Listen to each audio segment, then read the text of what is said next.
महाराष्ट्र राज्याच्या राजकारणात काही संघर्ष असे आहेत जे वर्षानुवर्ष चालत राहतात आणि त्याकडे संपूर्ण राज्याचं लक्ष लागून राहतं.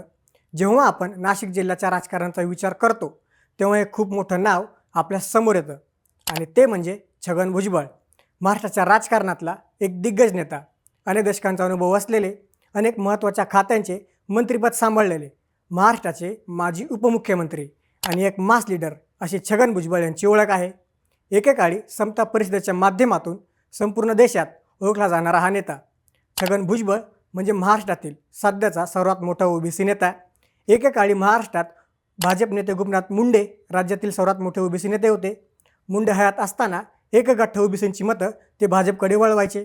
शेठजी भटजीचा पक्ष गोपीनाथ मुंडेंनी ओबीसींचा पक्ष बनवला. गोपीनाथ मुंडेंच्याच वाढत्या वजनाला व्यसन घालण्यासाठी शरद पवारांनी छगन भुजबळ यांना पुढं आणलं.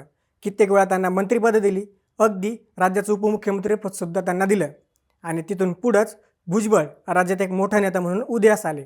नाशिक जिल्हा त्यांचं होमग्राऊंड बनलं. कित्येक वर्ष हा नाशिक जिल्हा त्यांचा बालेकिल्ला राहिला. आजही नाशिकमध्ये त्यांचं मोठं वजन आहे. अगदी विधानसभेच्या प्रत्येक विधानसभा मतदारसंघात कोणाला निवडून आणायचं आणि कोणाला पाडायचं हे मोठ्या प्रमाणात छगन भुजबळ यांच्यावर अवलंबून आहे. पण या दिग्गज नेत्याच्या बालेकिल्ल्यात त्यांच्याच होमग्राऊंडवर एक नेता गेली काही वर्ष त्यांना सातत्यानं आणि मोठ्या ताकदीने लढत आहे. या नेत्याचं नाव आहे सुहास कांदे. सुहास कांदे सध्या नांदगावचे आमदार आहेत.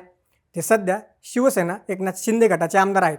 सुहास कांदे यांनी मागच्या विधानसभा निवडणुकीत तब्बल 90,000 मतांनी विजय मिळवला आहे. पण हा विजय कोणा साध्या व्यक्तीला पाडून त्यांनी मिळवला नाही. सुहास कांदे यांनी थेट माजी मंत्री छगन भुजबळ यांचे पुतणे आणि माजी खासदार समीर भुजबळ यांना 90,000 मतांनी पाडलं आहे. आज यात सुहास कांदे यांच्याविषयी आपण माहिती घेणार आहोत.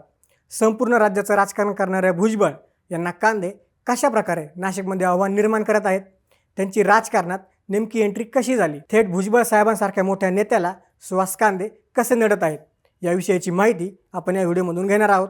नमस्कार, मी महेश आणि तुम्ही पाहताय थोडक्यात. मागच्या आठवड्यात नागपूरमध्ये हिवाळी अधिवेशन पार पडलं.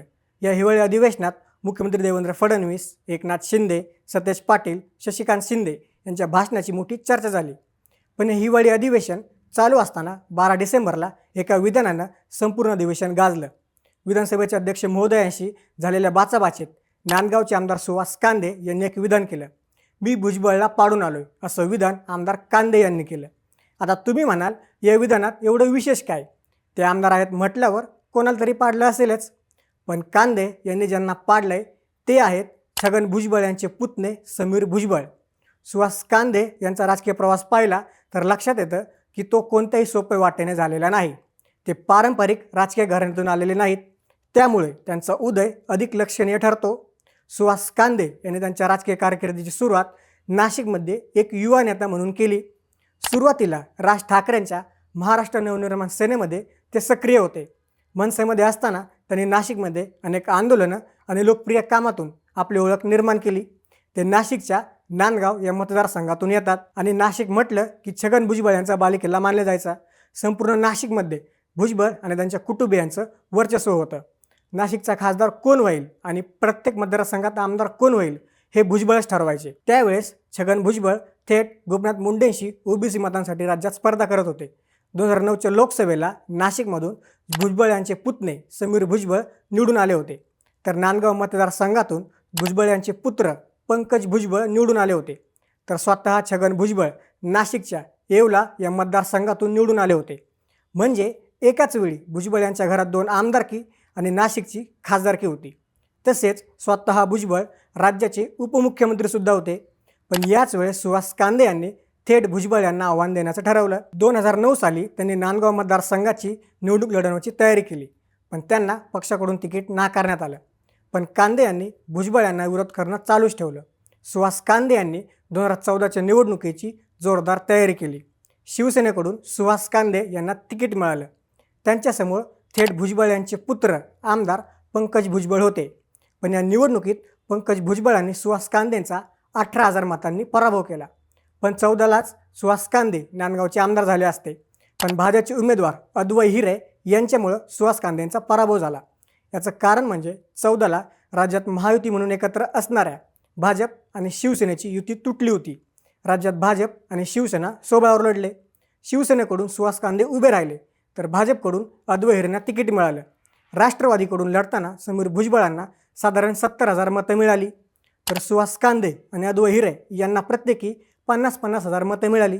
दुसऱ्या क्रमांकावर कांदे राहिले, तर हिरे तिसऱ्या क्रमांकावर राहिले.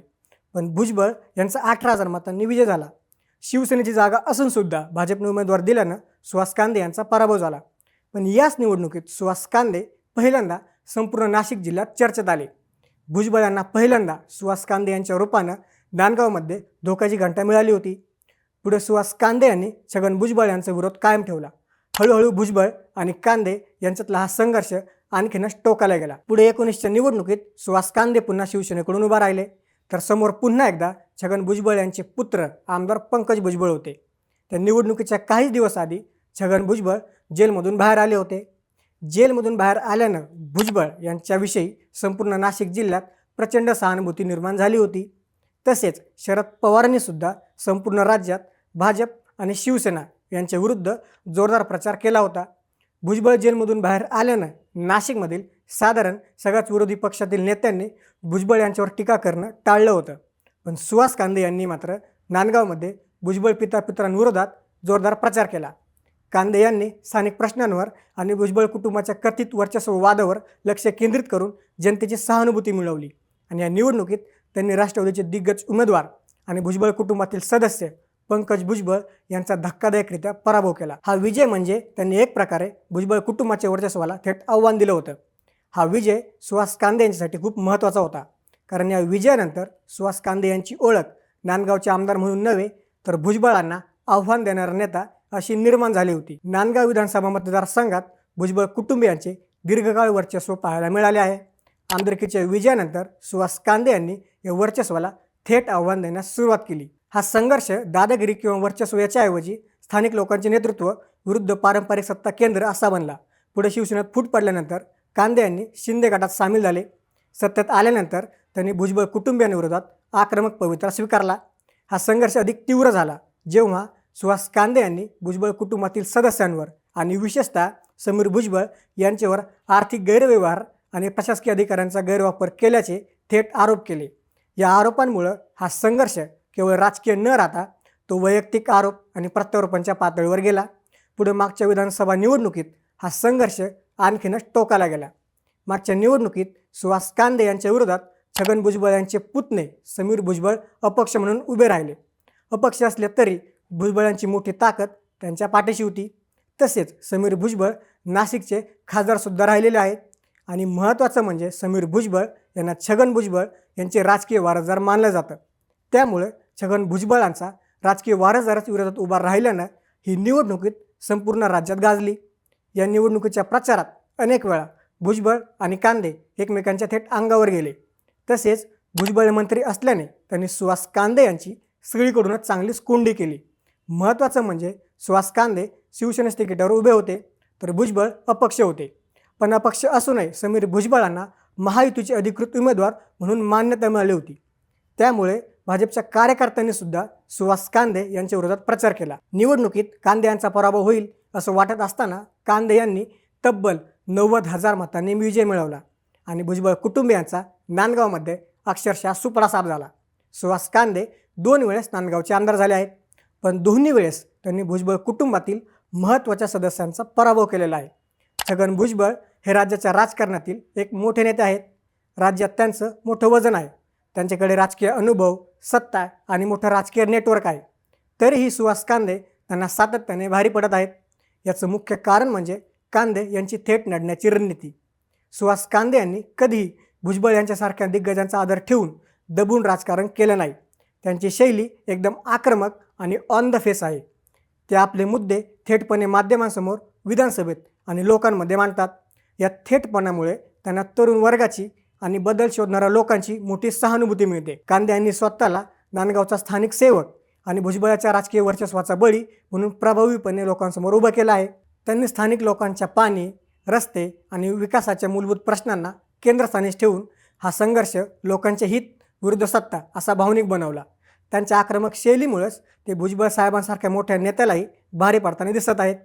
नांदगावच्या मतदारांनी त्यांना स्वीकारले, कारण त्यांना एक असा चेहरा हवा होता जो त्यांच्या समस्यांसाठी कोणत्याही मोठ्या नेत्यासमोर कधीही झुकणार नाही. भुजबळ आणि कांदे संघर्षाचा अंतिम परिणाम काय असेल हे काळच ठरवेल. पण एक गोष्ट स्पष्ट आहे, महाराष्ट्राच्या राजकारणात कांदे यांचे नाव आता नांदगावचा गेम चेंजर आणि भुजबळांना थेट नडणारा नेता म्हणून ओळखले जाईल. तुम्हाला काय वाटतं? छगन भुजबळ आणि सुहास कांदे यांच्यातील या संघर्षाचा कोण वरचं ठरेल? सुहास कांदे यांची आक्रमक शैली योग्य आहे की नाही? तुमचे मत खाली कमेंट्समध्ये नक्की सांगा आणि अशाच राजकीय घडामोडीसाठी थोडक्यातला नक्की सबस्क्राईब करा.